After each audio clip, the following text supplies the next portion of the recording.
Indonesia pada Senin 19 Juni hari ini kembali mencatatkan sejarahnya lewat peluncuran satelit Republik Indonesia atau Satria menuju orbit di luar angkasa pada pagi hari tadi sekitar pukul 6 pagi waktu Indonesia Tengah. Peluncuran satelit Satria langsung dari Florida, Amerika Serikat menggunakan roket dan diluncurkan di titik orbit yang ditentukan yang berada di luar angkasa selama kurang lebih 45 menit dan puncaknya pada pukul 6 lebih 45 menit waktu Indonesia Tengah. Informasi lebih lengkapnya akan disampaikan oleh rekan jurnalis kami dari Tribun Kaltara. Ada Andi Pausiah yang akan melaporkannya. Silakan rekan Andi. Ya, baik rekan, selamat petang Tribuners. Bersama saya Andi melaporkan dari Kota Tarakan, Provinsi Kalimantan Utara. Ya, Tribuners, Indonesia hari ini kembali mencatatkan sejarahnya lewat peluncuran satelit Republik Indonesia 1 atau yang disingkat Satria 1 menuju orbitnya di luar angkasa pagi tadi sekitar pukul 6 WITA. Adapun peluncuran satelit Satria ini langsung dari Florida, Amerika Serikat menggunakan roket yang dimiliki oleh SpaceX dan diluncurkan di titik orbit yang ditentukan. Dan kurang lebih sekitar 45 menit ke peluncuran berlangsung dan puncaknya terjadi di pukul 6 lewat 45 menit lewat 45 WITA waktu Indonesia. Untuk di Indonesia sendiri secara langsung bisa disaksikan secara live pagi tadi, diantaranya di Cikarang, Batam, Banjarmasin, Tarakan, Pontianak, Kupang, Ambon, Manado, Manokwari, Timika, dan Jayapura. Dan di Kalimantan sendiri ada dua, yakni Banjarmasin dan Tarakan yang mendapatkan kesempatan untuk nobar peluncuran satelit Satria ini karena hanya ada dua stasiun yang dimiliki di Banjarmasin dan di Kota Tarakan. Pagi tadi nonton bareng juga dilaksanakan di stasiun Nusantara 3 yang bumi satelit yang berlokasi di Jalan Sei Bengawan, Kelurahan Juwata Permai, Kota Tarakan. Untuk diketahui, proyek peluncuran ini adalah garapan dari Kemenkominfo sebagai penanggung jawab proyek menggunakan APBU bekerja sama dengan Badan Layanan Umum Bakti Kominfo dan Satelit Nusantara 3 atau PTSNT sebagai penyelenggara, dan kemudian untuk PSN sendiri adalah perusahaan satelit pertama di Indonesia yang telah memiliki pengalaman sebagai satelit subjek operator untuk wilayah Indonesia dan Asia selama 32 tahun. Untuk SNT sendiri dalam prosesnya bekerja sama lagi dengan THS, perusahaan antariksa asal Prancis yang sudah berdiri selama 40 tahun, dan perusahaan ini adalah perusahaan manufaktur yang menawarkan solusi teknologi tinggi untuk sistem telekomunikasi, navigasi, observasi, pengelolaan lingkungan hingga eksplorasi dan infrastruktur publik. Adapun dalam pelaksanaannya Kemenkominfo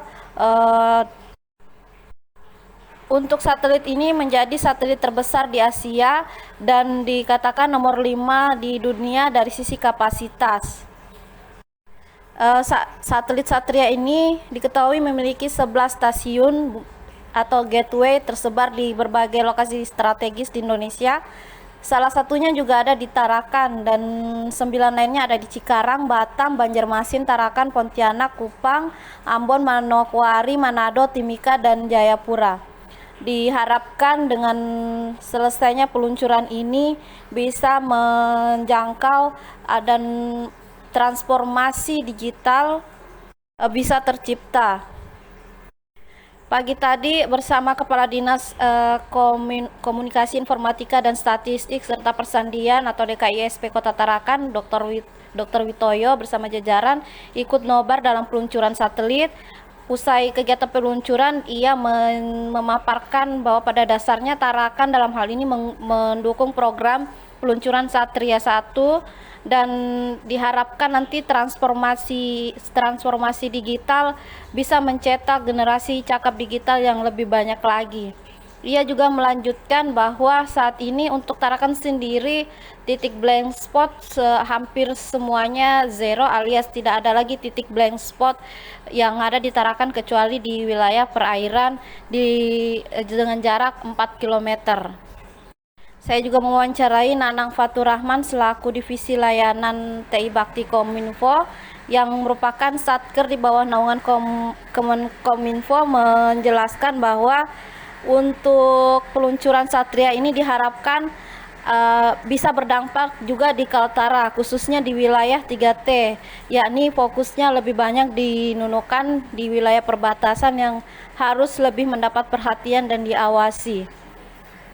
Nantinya sistem kerjanya memanfaatkan layanan satelit Satria ini dan diharapkan juga dengan adanya pembangunan VSAT, sehingga dalam hal ini Badan Aksesibilitas Telekomunikasi dan Informatika atau Bakti membangun akses internet di sektor pendidikan, kesehatan, pemerintahan, tentu juga berkoordinasi dengan pemerintah termasuk kantor desa. Dan terakhir, diharapkan dengan adanya peluncuran ini berdampak pada penambahan aksesibilitas dalam hal pembelajaran jarak jauh seperti UNBK dari sisi atau sektor pendidikan. Demikian rekan, saya melaporkan dari Kota Tarakan, Provinsi Kalimantan Utara. Baik, terima kasih rekan Andi Pausiah dari Tribun Qatar atas laporan Anda. Selamat bertugas kembali. Tribuners, akan kami tampilkan berikut wawancara dari Nanang Fatur Rahman, Divisi Layanan TI Bakti Kominfo dan juga Kepala DKISP Kota Tarakan Dr. Witoyo. Berikut liputan rekannya. Dengan diluncurkannya satelit Satria 1 ini diharapkan apa yang sudah terbangun di Kalimantan Utara ini akan menjadi lebih cepat dan lebih bagus. Yang selama ini dibilang lemot sinyal atau seperti apa, nantinya diharapkan akan menjadi lebih lancar lagi. Dan kalau daerah-daerah yang memungkinkan untuk bisa menikmati layanan ini di daerah mana aja, untuk khusus di Kalimantan Utara ini? Untuk Kalimantan Utara kita banyak berfokus juga ke Nunukan. TKT ya, terdepan, tertinggar, terluar tadi.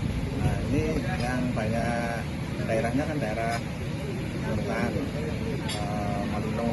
Jadi kita mendukung aja bagaimana kegiatan program dari Satria 1 ini nanti ini bisa lancar aja, karena nanti akan mempercepat transformasi digital. Terima kasih sudah nonton. Jangan lupa like, subscribe, dan share ya.